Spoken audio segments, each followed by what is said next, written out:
Hi all, welcome to my channel. So today vlog వచ్చేసి పక్కా పల్లెటూరు స్టైల్లో అరిసెలు ఎలా చేయాలో చూపిస్తాను. స్టార్టింగ్ నుంచి ముందుగా ఒకరోజు ముందే ఇలా బియ్యం నానబెట్టుకోవాలి. ఒక 2 kgs అలా తీసుకొని బాగా శుభ్రంగా కడిగి ఇలా నానబెట్టుకున్నాను. నెక్స్ట్ వచ్చేసి ఈ అరిసెలకి మెయిన్ ఏంటంటే అలా నానబెట్టుకున్న తడి బియ్యాన్నే పట్టియాలి. తడి అనేది అస్సలు ఆరిపోవద్దు పిండి. సో నెక్స్ట్ అరిసెలకి తగ్గ బెల్లం తీసుకోవాలి. ఇది స్వీట్గా ఉంటుంది, మెత్తగా ఉండాలండి బెల్లం. దీనికి స్పెషల్గా తీసుకోవాలి. అరిసెలకి మెయిన్, ఏది పడితే అది తీసుకోవద్దు. సో ఈ విధంగా మొత్తం దంచుకోవాలి పాకం కోసం. సో నెక్స్ట్ పిండి పట్టించాము. ఈ పిండి అనేది తడిగానే ఉండాలండి, చూసారు కదా, అసలు ఆరిపోకూడదు. నెక్స్ట్ ఈ పిండిని మొత్తం జల్లించుకోవాలి. ఎట్లా ఉండలు లేకుండా సాఫ్ట్గా ఉండాలన్నమాట. అరిసెలు చేయడం అంటే మాటలు కాదు, స్పెషలిస్టులు ఉండాలండి పాకం పట్టాలంటే. సో ఈ విధంగా చూపిస్తున్న విధంగా చూసారు కదా, పిండి అనేది ఇలా సాఫ్ట్గా ఉండాలి పాకం పట్టడం కోసం. నెక్స్ట్ ఇలా పొయ్యి మీద ఆ బెల్లాన్ని ఇలా పాకం పట్టడం కోసం కొంచెం వాటర్ తీసుకోవాలి. ఒక 2 గ్లాసెస్ అలా 2 kgsకి ఒక చిన్న 2 గ్లాసెస్ అలా వాటర్ తీసుకొని ఇలా కలుపుతూ ఉండాలండి, అడుగంటకూడదు అస్సలు.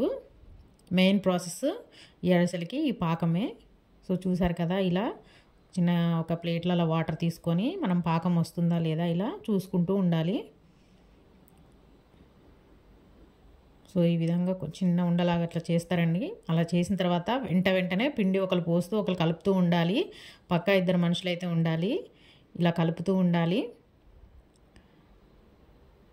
పిండి అనేది గట్టిగా అవ్వకూడదు, మరీ లూజ్గా కూడా అవ్వకూడదు. సో ఈ విధంగా కలుపుతూనే ఉండాలి. కొంచెం కలపడం ఆపినా పిండి అనేది ఎక్కడికక్కడ గడ్డ కట్టుకుపోయినట్టు అవుతుంది. సో మెయిన్ ప్రాసెస్ అరిసెలకి ఇదే. పిండి కొంచెం ఎక్కువే ఉంచుకోవాలి. ఒకవేళ లూజ్ అయినా మనం కలుపుకోవడానికి ఉండాలి. ఒకవేళ పిండి లేదు అనుకున్న వాళ్ళు ఎక్కువ లూజ్ అయిన తర్వాత పిండి లేకపోతే మనం కావాలనుకుంటే కొంచెం గోధుమ పిండి కూడా యాడ్ చేసుకోవచ్చు. సో నేను కొంచెం నెయ్యి యాడ్ చేశాను. కొంతమంది మొత్తం నెయ్యితో కూడా అరిసెలు చేస్తారండి. సో నేను ఫైనల్గా కొంచెం నెయ్యి యాడ్ చేసుకున్నాను. సో అంతా కలిపేసుకోవాలి. మీరు కావాలనుకుంటే ఆ కలిపే స్టేజ్లోనే నువ్వులు కూడా యాడ్ చేసుకోవచ్చు. సో చూడండి, పర్ఫెక్ట్ పాకం అంటే ఇలానే ఉండాలి. చూడండి ఎంత సాఫ్ట్గా ఉందో. ఇది ఇలా కూడా తినేయచ్చు అరిసెలు కాకుండా. దీన్ని చలివిండి అని కూడా అంటారు దీన్ని.